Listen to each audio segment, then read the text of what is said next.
Donald Trump seems to be putting a lot of pressure from the outside of the immediacy of Ukraine. Ukraine at the center, the Ukraine-Russia war at the center. Donald Trump seems to be putting pressure from the outside and squeezing Vladimir Putin more and more on the global stage, which might force Putin to come to the negotiating table, because President Zelensky has been very forward-leaning in what he's been proposing for peace talks to try and stop the war. Vladimir Putin's the one who hasn't given one single concession at all. In fact, it seems to be he's added further requirements in. But as he gets squeezed more and more from the outside, and as Ukraine is starting to have more tactical success, then I think Putin will start to feel the real pressure, and we might see him going for negotiations at some stage later this year. Philip Ingram is a retired British Army colonel and former senior intelligence officer. Welcome to our program, Colonel Ingram. Nice to be back on again. Let's begin our session with Iran and Ukraine. The United States has asked Ukraine for help defending Gulf nations against Iranian drones, according to Ukrainian President Volodymyr Zelensky. Ukraine has agreed to this, and President Zelensky right now is sending military experts and probably Ukrainian soldiers or officers to the Gulf nation to provide this help with countering Iranian Shahid drones. How did we get here, and what is your reaction to this? My reaction is I've got a big smile on my face. I remember Donald Trump saying to President Zelensky in that Oval Office interview or ambush, you don't hold any cards. Well, now Donald Trump is asking President Zelensky for some of his cards. Ukraine is probably the most experienced military in the world when it comes to countering the drone threat and the Shahed drone threat, because you're being attacked by it almost on a nightly basis. And what's quite certain is the Middle East countries were not prepared for the volumes of these low-cost suicide kamikaze drones that have been fired at them by the Iranians. And using a $1 million Patriot missile or other air defense missiles, where the stocks of them globally are relatively low compared to the volume of potential drone threat that's out there, means that a much more cost-effective way of dealing with these Shahed drones has to be found quickly, and Ukraine is the best source for that capability in the world, I would argue, at the moment. Let's cover also Iran campaign. From your perspective, has the United States prepared enough for this war? Because, as you just mentioned, they were firing Patriot missiles to intercept cheap Shahed drones. Yes, I'm not sure whether the Americans miscalculated the Iranian reaction. Certainly, they were aware that there would be a ballistic missile threat, and they're well prepared for that ballistic missile threat. And I think if you look at the overall activity that there's been and what's happened since America started this conflict 7 days ago, as we're recording this, they're probably, what Donald Trump is saying, ahead of schedule, because they've reinforced the suppression of enemy air defense, destroying Iran's air defense capability, both its missile defense and its aircraft on the ground. They have taken out at least one layer of the Iranian leadership, as we've seen, and again, at least one layer of leadership in the Iranian Revolutionary Guards Corps and other security forces.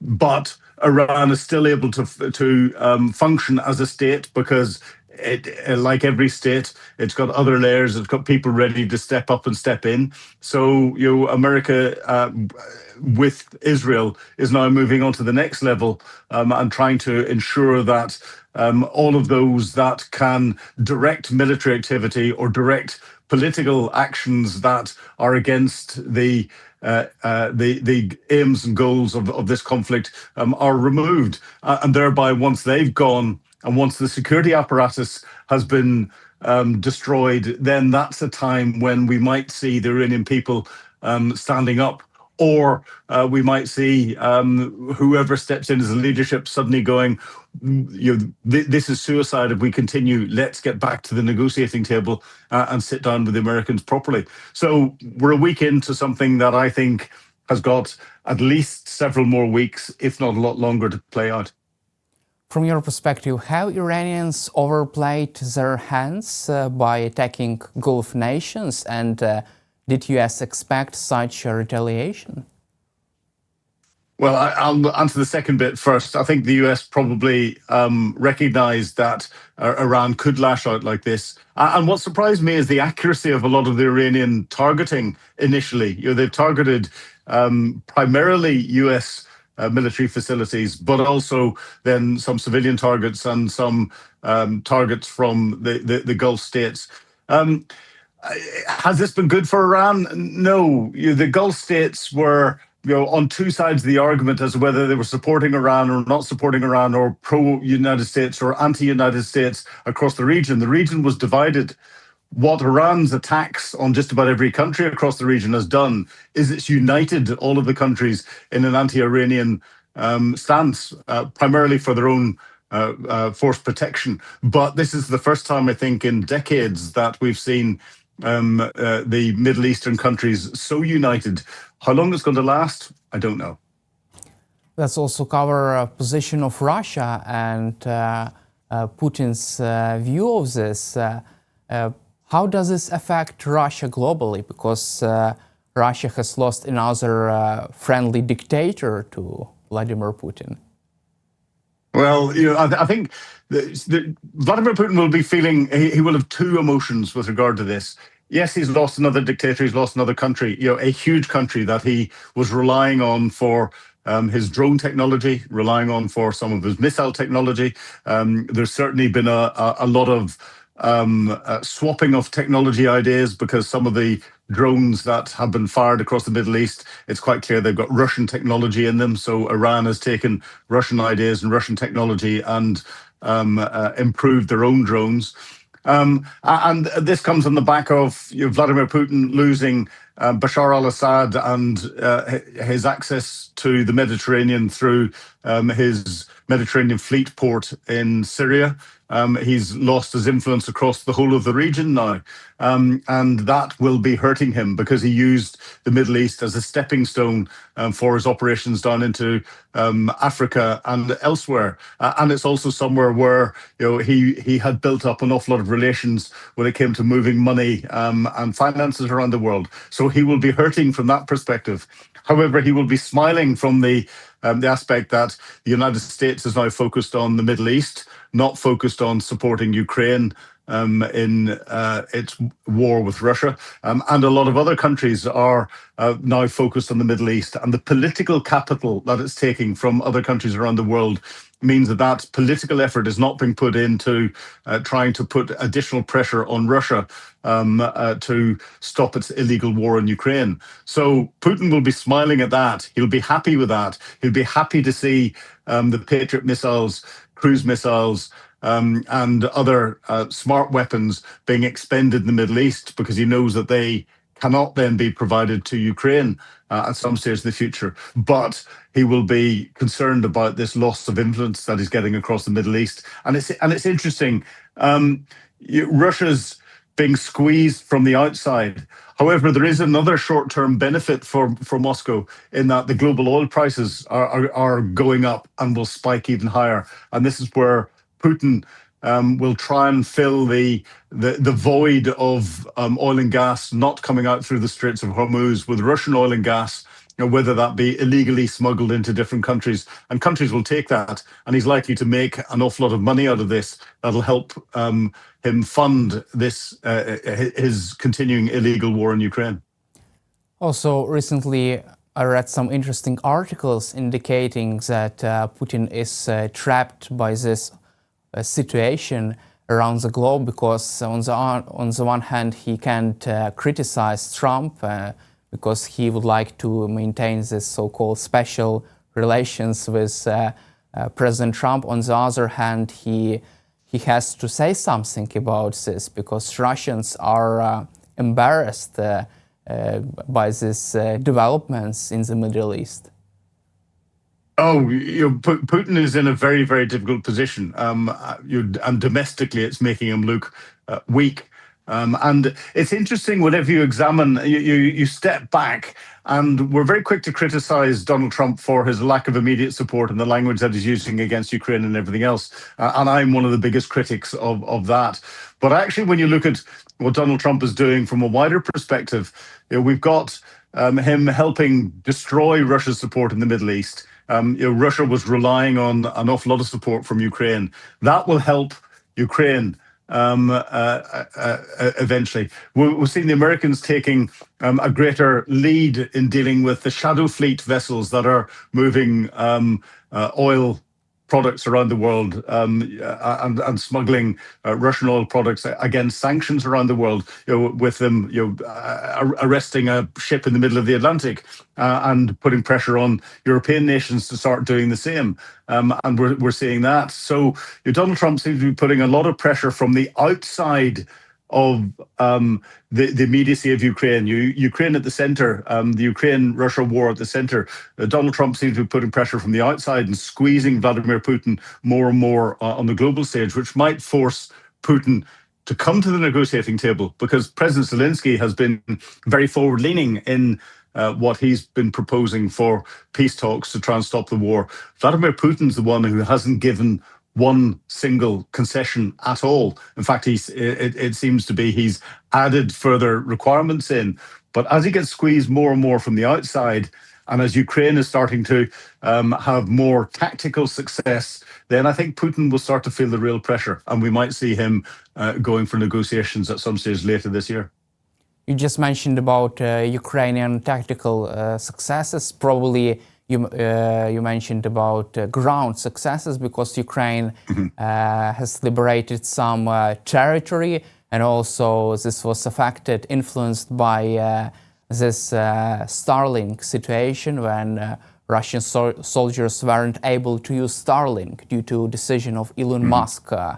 How can you assess this tactical success and most recent Ukrainian strikes deep inside Russia, also affecting the Admiral Asen, Putin's frigate, damaged by most recent, probably Ukraine maritime drone?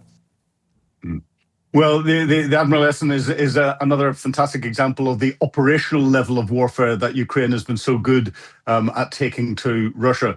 Degrading Russia's oil and gas pumping, storage, and processing capabilities, attacking Russian generals in Moscow so that they don't feel safe, attacking Russian strategic airfields. Ukraine, without a navy, has effectively decimated the Black Sea Fleet. And that is something that naval historians around the world and tacticians are watching very closely indeed, because it will change global naval tactics. And of course, we have mysterious LNG tankers blowing up in the Mediterranean and elsewhere that would suggest that Ukrainian special forces and intelligence units have had something to do with that, because it's again impacting Russia's shadow fleet. And therefore, I've assessed for quite some time that at that operational level, Ukraine is dictating the pace of what is going on, and therefore it has the initiative. Whereas at the tactical level, Russia, there's almost a stalemate, but Russia was advancing tens of meters a day, but they were still advancing very slowly at huge cost from personnel. But now Ukraine seems to have wrestled that very small tactical initiative back again, and seem to be controlling the what is going on, certainly on parts of the front line, and that can only be good. And Vladimir Putin, or Vladimir Putin's generals, will, I think, be concerned about this, because we're then coming up into spring, and Russia was probably planning some form of spring offensive. Whether they will have the ability to do that or not, I've always been skeptical. Ukraine might be planning further spring offensives. But what I'm beginning to see with Ukraine as well, which I find something that is very positive, is these attacks that are going in tend to be what I describe as all arms attacks. So it's utilizing drones from the air with artillery and armored vehicles on the ground with then infantry advances. Bringing that together is a level of sophistication that Ukraine has been trained in for many, many years, but hasn't been part of the way the forces have been structured and everything else. And this suggests to me that we're seeing more of these sorts of tactics, better training coming in so that Ukraine can use the very valuable manpower and the very valuable limited number of weapons that it's got from the West to even better effect. I would hope that this isn't just small chunks of territory that Ukraine manages to take back. I hope we see a bigger push and even more territory taken back. That will concern the Russians enormously if that happens. That's a really interesting development you just mentioned, because Ukrainian defense forces liberated more territory than they lost during this last 2 weeks of February 2026, and this is for the first time since summer counteroffensive in 2023, according to U.S. Institute for the Study of War. How could this influence negotiating table? Well, I think at the moment, because it's relatively small amounts of territory, and for a longer period of time, Russia had the advantage. The Russian generals will still be briefing Vladimir Putin that this is just a minor setback. This is just, us reorganizing our defenses. We'll stop the Ukrainians and we'll start to take territory back again. So, in the immediate terms, I don't think it's going to do anything. But if Ukraine manages to reinforce its successes and start to push the Russians back even further and have some successes where they're taking not just tens of square kilometers of territory back, but hundreds of square kilometers of territory back, then this is something that I think Vladimir Putin will start to get concerned about, especially if there are more successes at this operational level, stopping Russia being able to fund and support its frontline operations. Again, combine that with what's happening at the strategic level, where Russia is losing its support base in the Middle East, and Donald Trump is putting more pressure on the Shadow Fleet tankers and everything else. All of this is forcing Putin into a position where he knows he can't maneuver. If we then get the Russian people starting to question more and more of what's going on, that's when Putin will get really worried. And that's when I think Putin will come to the negotiating table. And if he comes to the negotiating table, what he'll try and do is just go for some form of ceasefire. He will want to just pause things so that he can lick his wounds. He can try and rebuild his capability.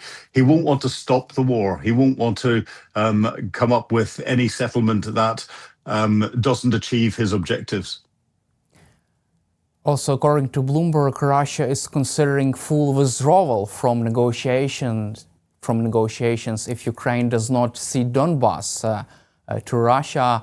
However, previous Bloomberg reporting indicated that there were some interesting meetings in the Kremlin even before the Alaska summit, and Kremlin officials were discussing possible endgame for this with Vladimir Putin. He just asked his inner circle whether they would like to end this war, and they supported this initiative and told him, yes, we are ready to this. If Ukraine surrenders Donbas to Russia, yeah, we can end this war. But don't you think that this could indicate that Russians began to consider any kind of endgame scenario? Well, it's interesting that Russia considering its endgames, but it's always asked for the Donbass, and Vladimir Putin and his generals know that it will be virtually impossible for them to take it militarily, and therefore they want to try and get it diplomatically. If we look at the war as a whole, we're now into its 5th year. Vladimir Putin has lost his strategic objective. His strategic objective was twofold: one, to stop NATO's expansion. Well, NATO's got 2 additional countries, and 2, to collapse the Ukrainian government and put a pro-Russian puppet government in place that would bring Ukraine aligned with Russia in the same way that Belarus is. He's failed to do that.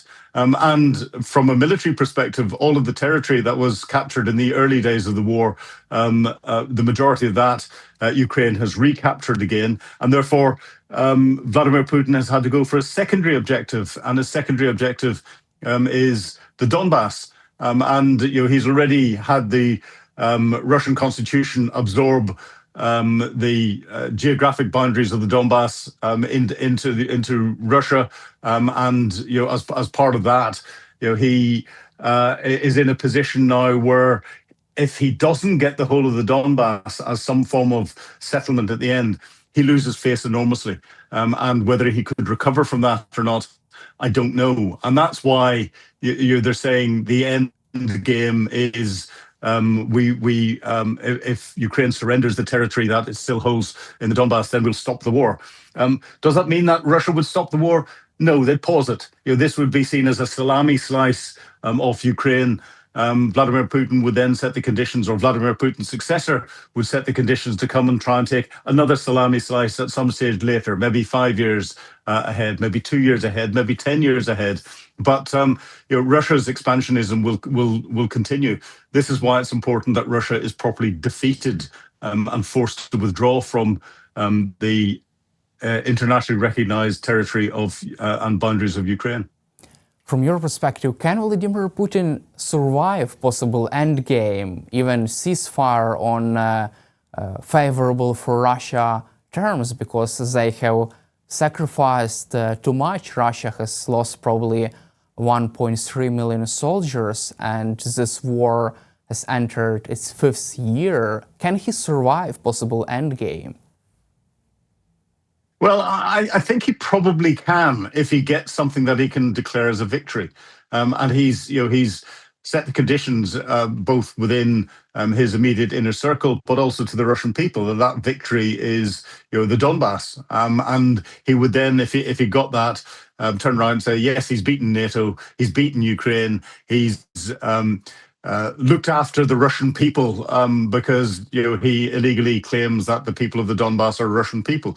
And he will spin that as a victory in the same way that he's been spinning the reasoning behind this war and lying to the Russian people. The Russian people, by the time they find out those lies are there, well, there isn't any real opposition, so there's nothing much that they can do about it, given the security crackdowns that we're seeing across Russia. And Putin is an old man now. He's not going to last for decades longer. However, he will be grooming people to take over from him who will be of the same or similar mindsets, and therefore, the threat of Russia will continue for many, many decades to come, I believe. Let's also cover our final topic and probably final questions about global stage. Has the Third World War already begun, from your perspective? Oh, that is a very interesting question. I think it might well have done. Certainly, there's the danger there that we are on a clearer path to a global conflict. The war between Russia and Ukraine was a start, but that was sort of kept almost to Europe. The Middle East, the war is geographically kept to the Middle East at the moment. But again, as we saw with Ukraine, with what Russia did in the Black Sea, with the destroying the Ukrainian agriculture and ability to export grain and cooking oil, that had a global impact. The potential closure of the Straits of Hormuz, where 20% of the world's liquid natural gas and 20 to 25% of the world's oil goes through, will have a global impact and impact global economies. And of course, with all the weapons being expended, Xi Jinping will be turning around and going, well, if America has run out of all of its cruise missiles and its smart bombs and its Patriot missiles to protect itself and everything else, it may be too weak to support Taiwan if I decide to take it now. So he will almost certainly be sitting there trying to work out whether him going to take Taiwan through force is something that he could do. Certainly from a political perspective, he can argue and use the same arguments that Donald Trump has used in going into Iran. So there couldn't be a more optimal time for Xi Jinping to consider taking Taiwan by force. If that happens, everything is linked. And if that happens, we then get into a global conflict scenario, albeit in 3 separate areas, but the links will come together much faster than the links will be broken. And that's what really worries me. Thank you, Colonel Ingram, for your time and for your support for Ukraine, and glory to Ukraine. Slava Ukraini. Thank you.